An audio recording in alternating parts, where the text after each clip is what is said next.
bitta mijozimni yana aytaman. Bo'lgan voqealarni aytishim kerak deb o'ylayman bu narsalarni. Mijozim 6 yildan beri farzandli bo'lolmayotgan ekan. Hozir menga kelmayapti. Sababini ham aytaman. 6 yildan beri farzandli bo'lmayapti. Menga 1 oycha keldilar. Ratsion berdim, sportini aytdim, sportida qatnashyapti.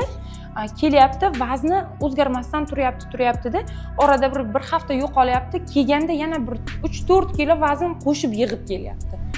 Men oxiri achitib gapirdim. Ey ayol, sen qanaqasan? Semizlik mayli, 97 kilo, pashti 100 kilolik ayolim. Semizliging mayli. Sen farzand uchun harakat qilishing kerak-ku, senga vrachlar ham hamma ozishing kerak, ozsang homilador bo'lasan deyilgan.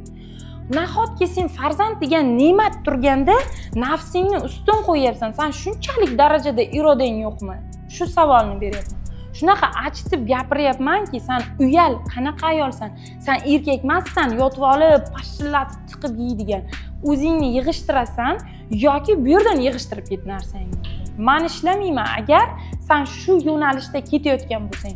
Farzand degan oliy ne'mat turganda, keyingi kun birga keladigan dugonasi kelyapti, u ayolim yo'q. U ayol yo'q. Nima uchun yo'q? Savolni berdim. Nima qildi? Birga biz kechqurun o'tiryapmiz.